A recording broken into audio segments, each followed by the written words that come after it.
राजू ठेहट के नाम की दहशत गैंगस्टर आनंदपाल सिंह के अपराधी बनने से पहले से बनी हुई है। आनंदपाल सिंह तो अपराध को टाटा बाय करके दुनिया को अलविदा कह गया, लेकिन राजू ठेहट का नाम आज भी राजस्थान में दबंगाई से लिया जाता है।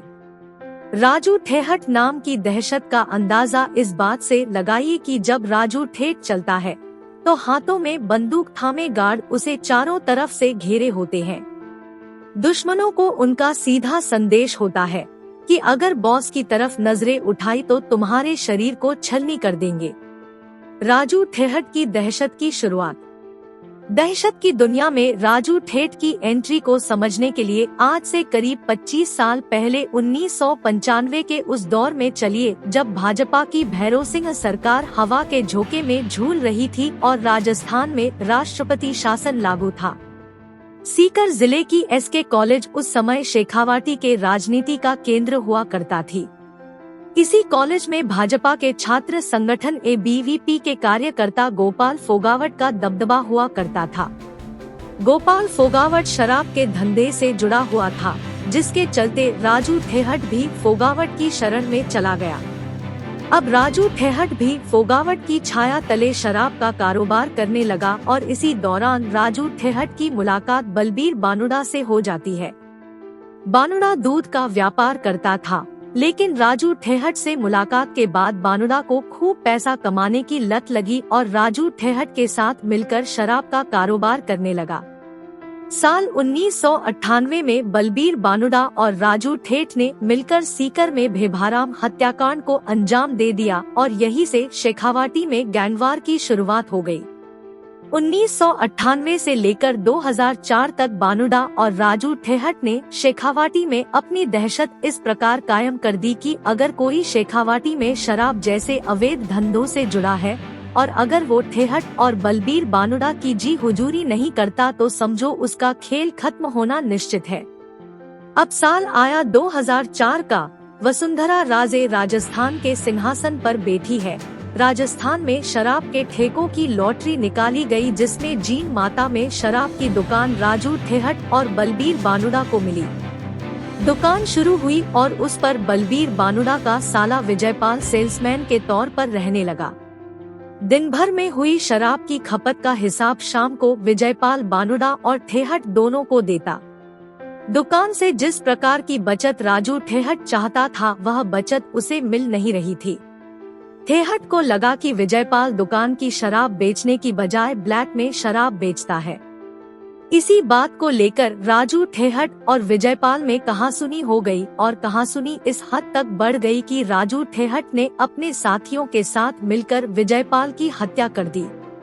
विजयपाल की हत्या के बाद राजू ठेहट और बलबीर बानुड़ा की दोस्ती अब दुश्मनी में बदल गई। बलबीर बानुड़ा अब अपने साले विजयपाल की हत्या का बदला लेने पर उतारू हो गया और राजू ठेहट से दोस्ती तोड़ ठेहट के खून का ही प्यासा हो गया। राजू ठेहट पर गोपाल फोगावट का हाथ था, इसलिए ठेहट से बदला लेना इतना भी आसान नहीं था।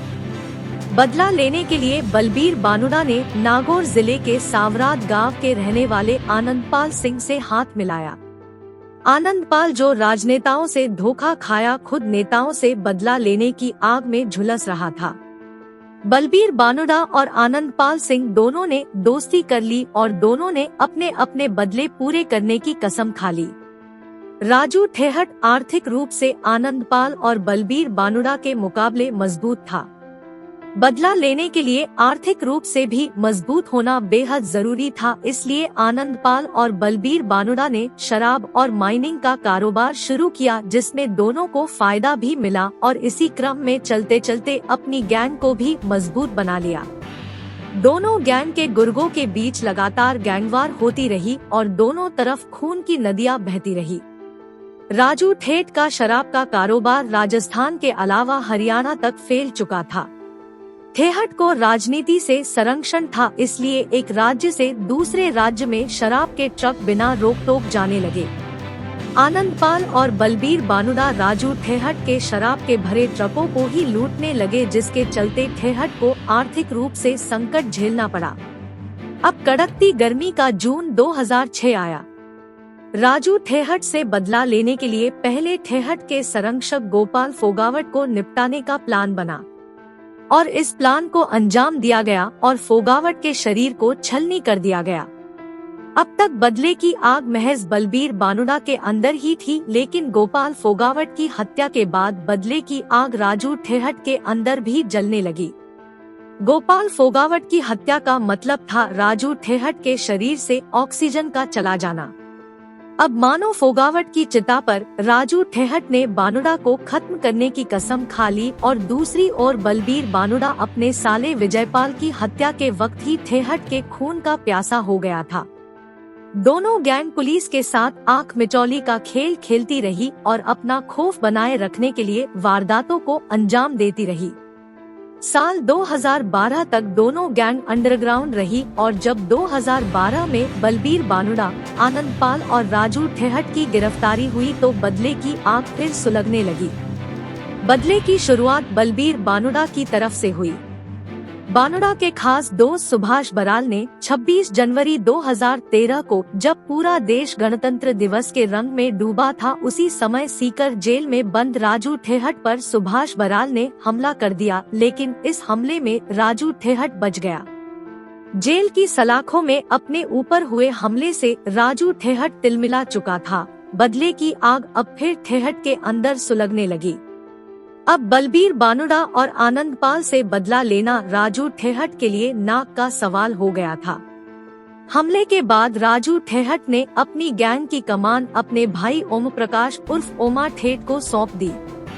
इसी दौरान आनंदपाल और बलबीर बानुड़ा बीकानेर जेल में बंद थे। संयोग से ओमा ठेठ का साला जयप्रकाश और राम प्रकाश भी बीकानेर जेल में ही बंद थे।